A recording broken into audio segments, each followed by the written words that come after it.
Bueno, y precisamente en este mes de noviembre se hace un llamado, ¿verdad? Sobre todo a nosotros los hombres, ¿verdad? Sobre todo a nosotros los hombres El Movember. sí, que a veces le oímos al famoso examen de próstata, ¿verdad? Es todo un tema. Detrás de este examen hay, bueno, ya vamos a hablar con el especialista, pero hay toda una serie de cosas, ¿verdad? Que la rodean. Que muchas de ellas obviamente no son ciertas, pero se crea un morbo a través de este examen, ¿verdad? Pero de verdad nosotros tenemos que cuidar nuestra salud y tenemos que ser conscientes de ello y por eso tenemos que acudir a hacernos este examen que es tan importante para nosotros. Y hoy hay mucho que aprender y por eso nos acompaña el urólogo, el doctor Luis Fernando Esquivel Vindas, que lo recibimos con un fuerte aplauso. ¡Eh! Muchas gracias. Bienvenido, Doc. Muchas gracias por la invitación. Un honor estar acá y espero poder compartir todo lo que sé y bueno, mis experiencias que he tenido y pues bueno, a ver con qué podemos ayudar en este mes tan importante. El famoso Movember, el mes del mostacho, donde lo que se busca exacto. es que los hombres tengan también esa salud plena, sin ninguna vergüenza, sin dejarse, porque muchas veces esto es lo que pasa, ¿verdad, doctor? Exacto, bueno, este mes es el mes del hombre. Cuando hablamos del hombre hablamos de la salud masculina, pero la mayoría de las personas se enfocan en que es solamente la próstata. Dicen, bueno, es el mes de la próstata, en realidad nosotros los hombres somos algo más que próstata. Claro. También este mes nació con la idea de hacer conciencia, no solamente del cáncer de próstata, sino también el cáncer de testículo, hablar de la depresión masculina, hablar del suicidio masculino, hablar de la inactividad física masculina. Entonces son temas que son muy importantes, temas que muchas veces no se tocan, que no se hablan y detrás de un hombre hay una gran familia, hay muchos seres queridos y yo creo que no solamente por una enfermedad, sino por una depresión, o sea, hay algo más que va más allá que la salud. Entonces por este mes es un mes muy muy importante y que definitivamente ha venido ayudar a hacer conciencia a toda la población, no solamente en Costa Rica, sino a nivel mundial. Y qué importante eso que menciona, doctor, porque de nosotros los hombres, vamos a ver, tenemos, no sé si es por una cuestión ya de que lo traemos de hace muchos años, ¿verdad? De nuestros antepasados incluso, cargas importantes sobre nosotros. Y en ocasiones no las decimos, no las contamos porque tenemos precisamente esa carga social que nos dice, vos sos el hombre de la familia, vos sos el hombre de la casa, tenés que sostenerte, no podés decirlo, no te podés quebrantar, ¿verdad? Si te ves débil, vas a debilitar la familia. Eso es como una carga social que obviamente no es cierta. O sea, nosotros somos seres humanos, ¿verdad? Que tenemos nuestros sentimientos y obviamente también queremos expresarlos y debemos expresarlos, ¿verdad? Sí, eso yo lo veo mucho en mis pacientes. En realidad, el hombre se ha encasillado en que no exprese sus sentimientos y es algo como también cultural. La mujer, por lo general, ella expresa los sentimientos, en su momento habla, si tiene que llorar, llora, dice, quiere solucionar todo en su momento. Los hombres se nos ha achacado el hecho de que nos tomamos más tiempo, no nos quebramos fácilmente y en realidad esto va generando un estrés, una serie de cambios, el no expresar nuestras emociones que al final nos enferman. Entonces es por eso que se debe trabajar desde los niños a que expresen sus emociones, a que hablen en el momento que tienen que hablar, en no guardarse absolutamente nada, porque la salud empieza desde algo tan básico como esto. El poder expresar. Claro. El poder expresarse y muchas veces un tumor, un cáncer es la expresión de todo eso que llevamos adentro. Es una serie acúmulo de situaciones que incluso vienen con la parte muy de la mano con la parte emocional y ahí es donde muchas veces en una consulta médica que es corta, uno trata de no solamente enfocarse en el área de la enfermedad que tiene el paciente, sino ir un poquito más allá, dedicarle unos minutos a hablar de esta parte emocional de ver cómo está la persona, de ver si en este espacio él puede expresar algo diferente, pero creo que es un punto muy importante. Doctora, ahora que lo menciona, ¿cómo las mujeres podemos apoyar a los hombres que tenemos cerca para que también puedan a expresar y los escuchemos, ¿verdad? De repente, como dice Du, se nos ha inculcado que es el fuerte, el que sostiene, pero es un ser humano que también siente, que tiene emociones. ¿Cómo lo podemos abordar? ¿Cuál sería la mejor manera para que puedan sacar eso que llevan dentro sin sentir tampoco culpabilidad, ni sentirse que es que se quebraron, ni es que y llorar? Ya soy débil, ¿verdad? Ni soy débil. No. Porque la otra vez estaba en una tienda y era una mamá que llevaba un bebé en brazos, que tenía el bebé como unos 6 meses, pero andaba con otro más chiquitito, como de 4 años. Y claro, ¿verdad? Uno en sus rabietas y el otro que quería un juguete, y el chiquito se puso a llorar y la mamá le dijo: cállese ya, porque los hombres no lloran. Y yo dije, ay no, ¿cómo le dicen eso, verdad? En pleno siglo XXI. En pleno, ¿verdad? exacto, 2024, en una tienda, casi que a 4 gritos, porque yo la entiendo, podía ser que está desesperada. Pero ¿cómo empezamos a romper esos patrones? ¿Desde dónde? ¿Cómo lo podríamos lograr? Sí, yo creo que ahí es trabajar cada uno individualmente, o sea, hacer conciencia uno, creo que hablarlo con la pareja, hablarlo incluso con los abuelos, con nuestros papás, porque sí, uno muchas veces cae en eso, uno dice, mira, o sea, no llore, mira, hay que aguántese, etcétera. Pero muchas veces pienso que en la dinámica familiar, en la dinámica de pareja, ya sea novios, casados, que viven juntos, etcétera, yo creo que los espacios para poder hablar de los problemas sin atacar a la otra persona, con mucho respeto, yo creo que ahí es donde uno puede empezar a hacer unos cambios, y particularmente nosotros los hombres, muchas veces como se nos aborda o se nos pregunta tal vez una forma como tal vez muy no invasiva. muy invasiva, tal vez igual, al igual que las mujeres esperan que uno sea sutil, también uno espera que la mujer también sea sutil con uno. Al final de esto se trata que exista igualdad. Entonces, cuando hablamos de que el hombre y la mujer son iguales, hablamos de todo, o sea, igualdad de pensamiento, de trabajo, de fortaleza, de educación, de posibilidades, de salarios, de todo. Entonces, y en doble vía, ¿verdad? Y de doble vía. Entonces, cuando uno habla de esa equidad es donde uno empieza ya a establecer nexos de educación, de pareja, y si uno pues tiene hijos, pues va ayudándoles a uno a tener una visión diferente, una perspectiva diferente. Y al final esos espacios en los que uno habla, en los que uno tiene posibilidad, ahí uno puede expresarlos. Claro, muchas veces en la dinámica familiar, en el corre-corre, en esto, en lo otro, en que hay cuentas por pagar, etcétera, muchas veces no nos quedan esos espacios, o simplemente no los hacemos o no los programamos, y ahí es donde empiezan a generar problemas de comunicación que se traducen en estrés emocional, claro, en un montón de cosas que ahí es donde muchas veces hay mucho de enfermedades, no solamente desde el punto de vista urológico, sino de otras cardiovasculares, emocionales, neurológicas, etcétera. La depresión, etcétera. Ahora que lo decías. Claro. Y creo que la importancia de nosotras también como mujeres es validarlos. Muchas veces no se valida al hombre. Damos por sentado de que es, no sé si es el proveedor, ¿verdad? Pero ¿cuántas veces nos sentamos a decirle lo valioso que es todo el esfuerzo que hace, todo el apoyo que también, como se destaca como papá, como profesional? ¿Cuántas veces nos acercamos a los hombres que tenemos cerca? Incluso puede ser un papá, puede ser el abuelo, puede ser un tío, puede ser un compañero, ¿verdad? Validar el ser hombre, ese ser humano que también sale a trabajar, que se esfuerza, que llena de amor a sus hijos, que siempre está cuando uno lo necesita, cuando es un compañero, que sabe escuchar. Yo creo que eso también es muy importante, el validarnos. Es correcto, 100% de acuerdo.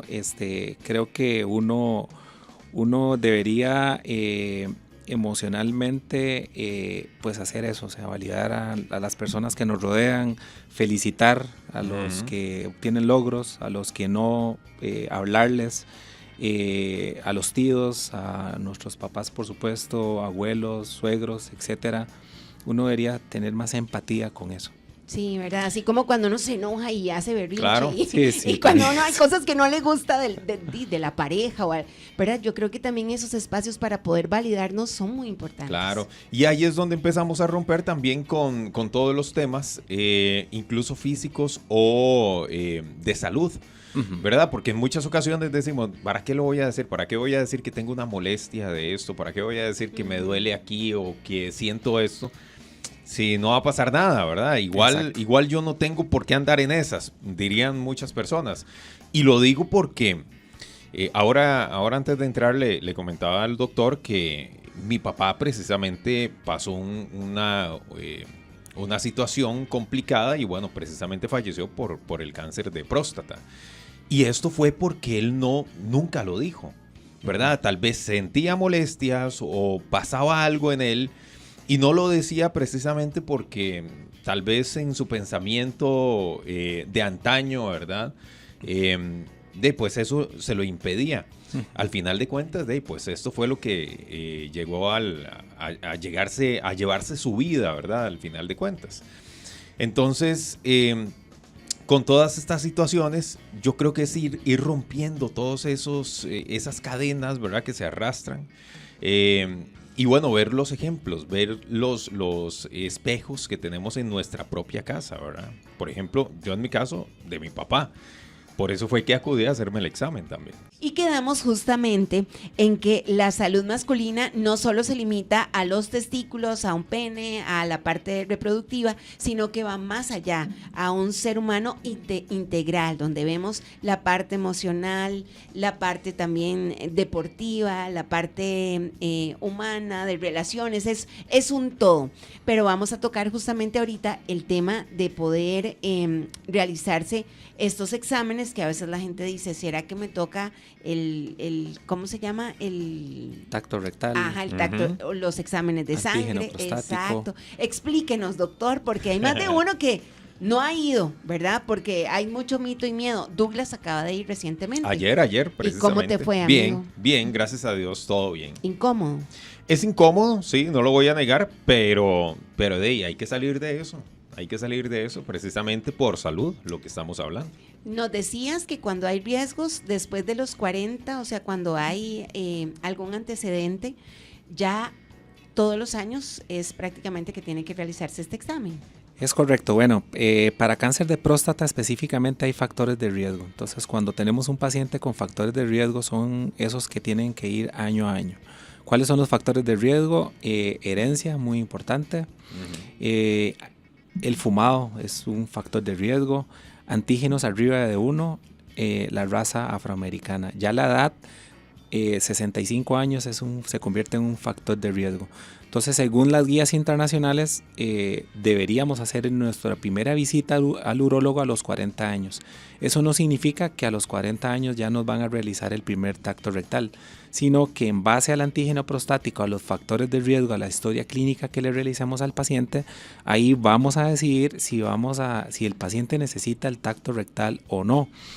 Y también de eso va a depender cuándo se van a agendar las citas. Si hay factores de riesgo a partir de los 40 todos los años, si no, uno podría dejar cita en 2 años al paciente. Uno le puede recomendar que se haga los antígenos a partir de los 40 todos los años y uno podría eventualmente ya hacer sí o sí el primer tacto rectal a los 45 según las guías internacionales. El examen de sangre es un examen que se toma facilísimo, no tiene que ir en ayunas.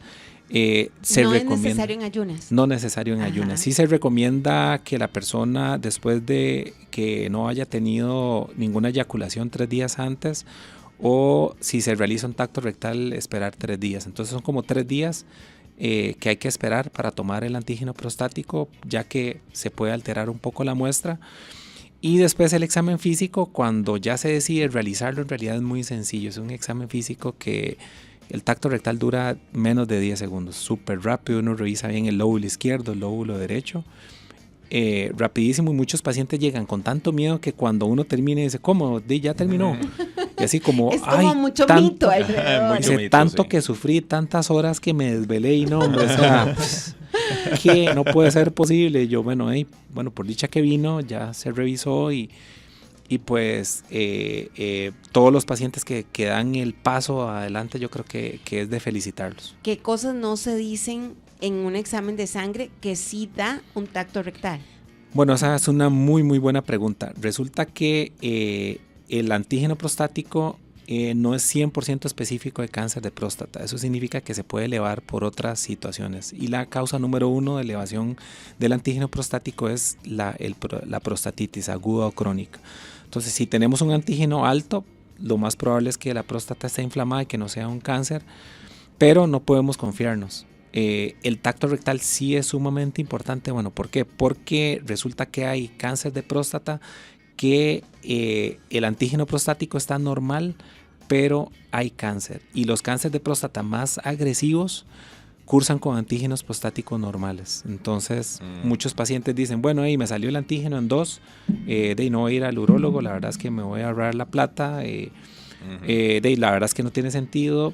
Ya cuando se espera que el antígeno esté en 4, y ya el antígeno en 4 ya es alto, y cuando ya llega muchas veces no hay nada que hacer. El antígeno prostático antes se manejaba el valor en 4, actualmente se maneja en 3, pero muchos quedaron con esa idea de valor 4.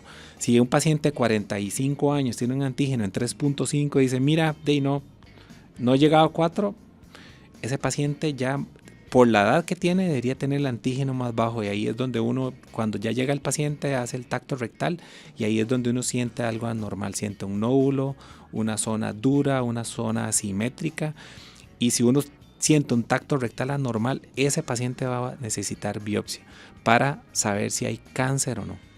Entonces, el tacto rectal siempre va a ser muy importante, y también porque la zona que uno tacta es la zona periférica de la próstata, y la zona periférica, en esa zona se desarrollan el 70 al 80% de los tumores, y esa zona justamente es la que uno toca hasta un 70% en el tacto rectal. Entonces, por eso es la importancia del tacto rectal, por eso también el antígeno prostático son los 2 métodos de tamizaje o screening para cáncer de próstata. Los dos, no puede uno quedarse ni con solo el tacto ni con solo el antígeno, sino tiene que ser los 2. ¿Y el ultrasonido, doctor, también? El ultrasonido en realidad para cáncer de próstata no es importante. Uno sí debería hacerse un ultrasonido de abdomen completo, que le vean los riñones, la vejiga, ver el tamaño de la próstata, pero para cáncer no. Antes se hacía mucho ultrasonido transrectal, sin embargo, en realidad no es específico y se daban muchos falsos negativos, ya no se utiliza y no es para diagnóstico de cáncer de próstata, pero sí es importante para saber el tamaño, para saber aquellos pacientes que tienen síntomas, si los síntomas son porque la próstata está generando obstrucción y esa obstrucción en forma secundaria está elevando el antígeno prostático. Bueno, y te menciono lo del ultrasonido, porque bueno, a mí me lo hicieron también. Y precisamente ahí salió con que había un par de quistecitos en los riñones, ¿verdad? En los riñones. Sí. Pero todo bien. Son benignos, sí. Pero bueno, según lo que me dijeron, es por mi edad y demás, está dentro de lo normal, ¿verdad? Pero sí es importante lo que dice el doctor, que es bueno ver como un poco más amplio todo el asunto, ¿verdad? Sí, hay algo muy importante que no quiero que se me olvide. El cáncer de próstata es un cáncer que es silencioso, es un cáncer que no manda señales. Cuando el cáncer de próstata envía señales es porque ya está avanzado. Entonces no podemos jugarnos el chance, no podemos esperar a que nos dé síntomas.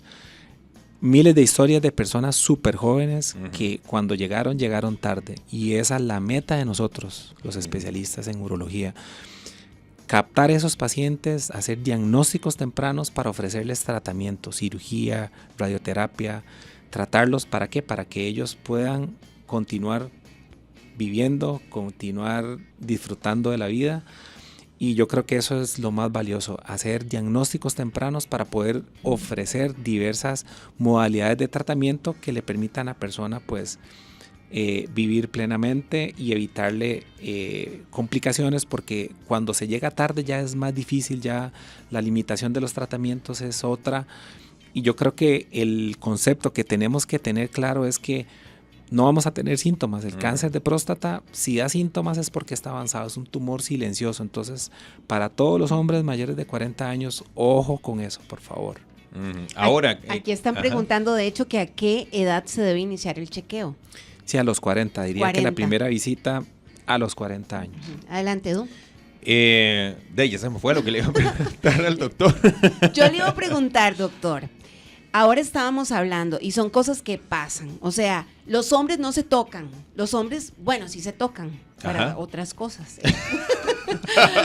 Pero cuando sentirse los testículos, saber que el pene está bien, ¿cómo sé que mi testículo está saludable? O sea, que mi pene tampoco presenta nada extraño y no dejármelo, ¿verdad? Porque ahora nos contabas de historias de gente que ya llega con un gran tumor en un testículo porque se golpeó y hasta ahí fue cuando se dio cuenta. Quiere decir que no se toca los testículos. Es correcto.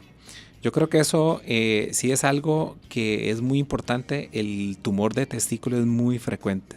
Yo creo que los padres deberíamos educar a nuestros hijos para que se examinen, que aprender a tocarse los testículos, decir, mira, si se siente algo diferente, pues avísenos.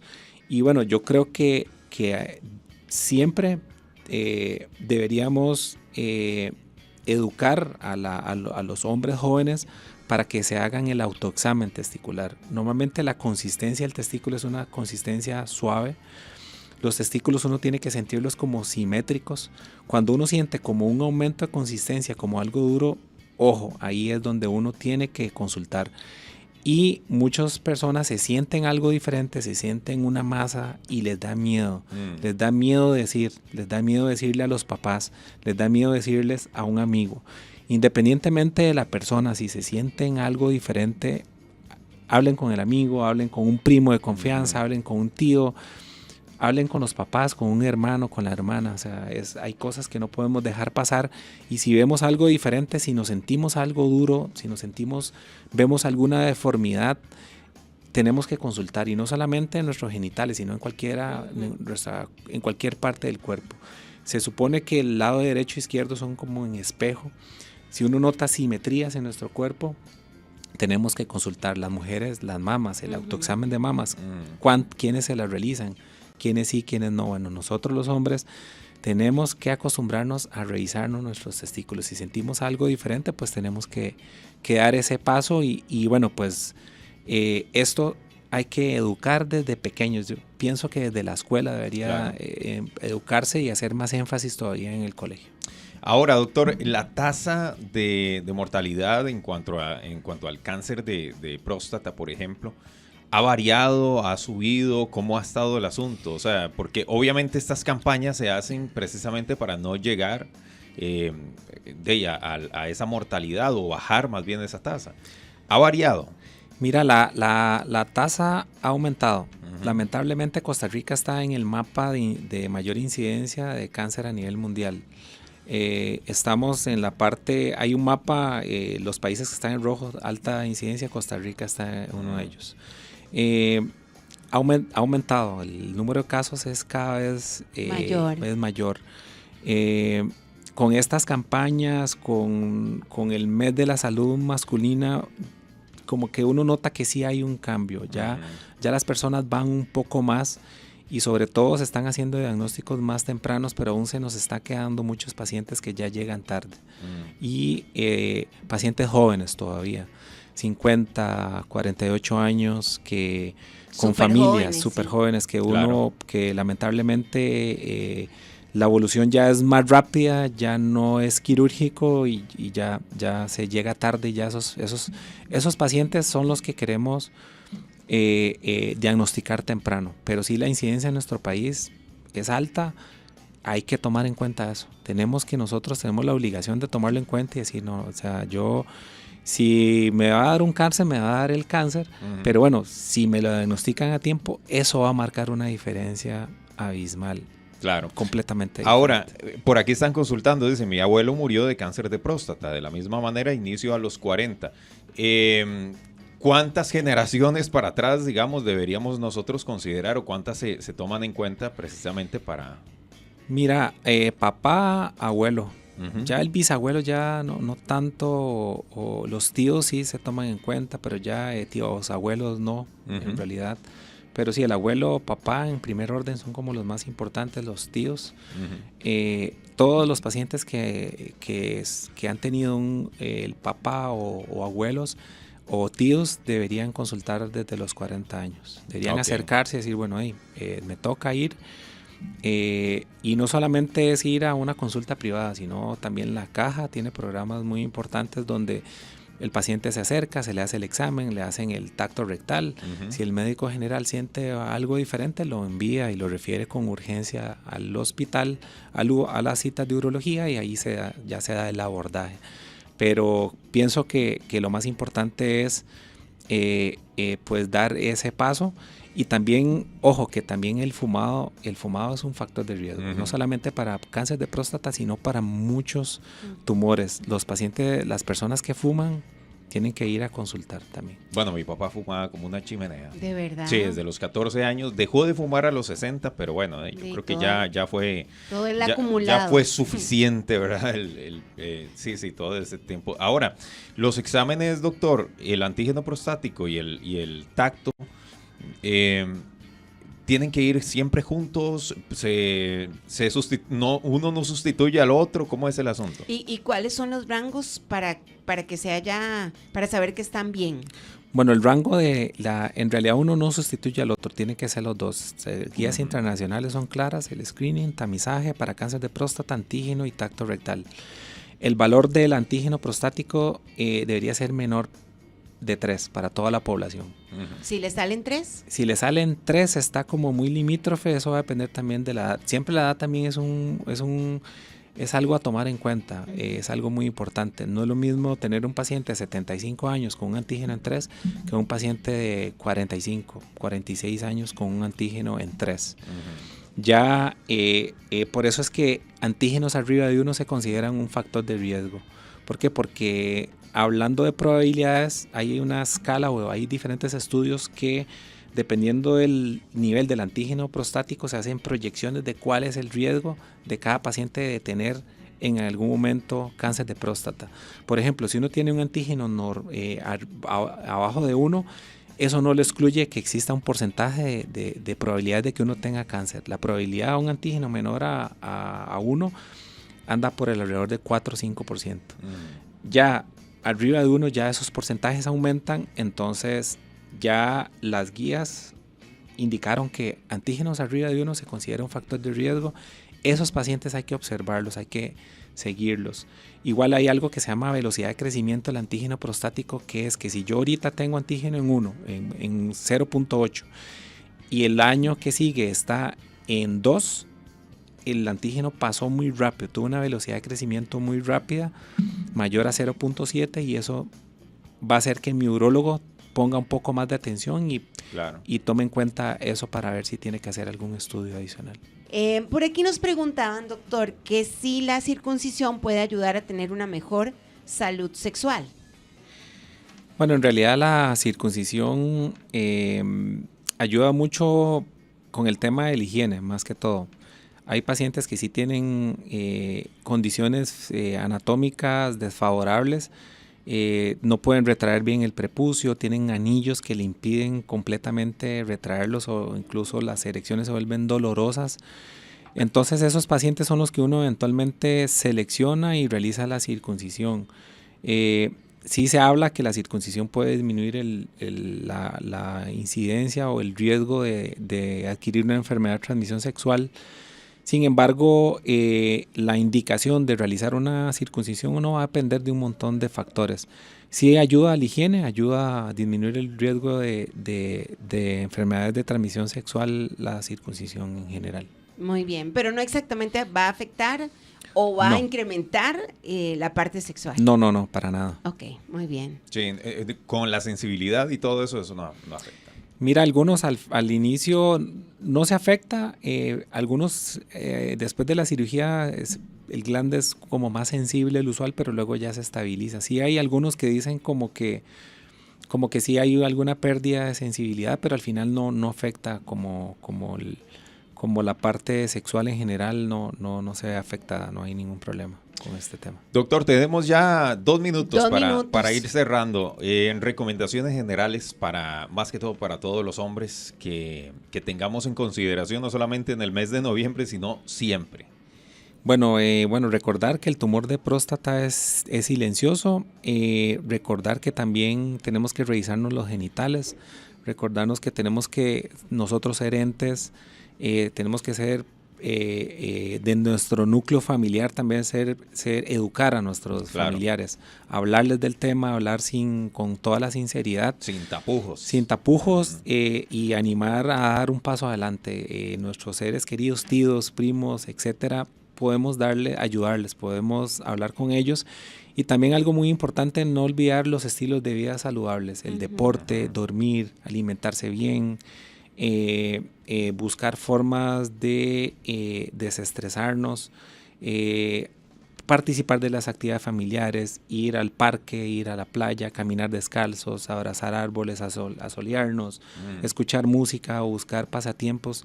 Creo que todo esto es algo muy importante para nosotros los hombres y básicamente que no les dé pena, que no les dé vergüenza. El factor económico no es un factor determinante, sin embargo sí a todos los hombres recordar que somos seres humanos, que tenemos sentimientos, que tenemos que cambiar las ideas de nuestros antepasados, quitarnos de un poco de eso, creencias de que el hombre no llora, que el hombre no va a la consulta, de que el hombre no se puede revisar.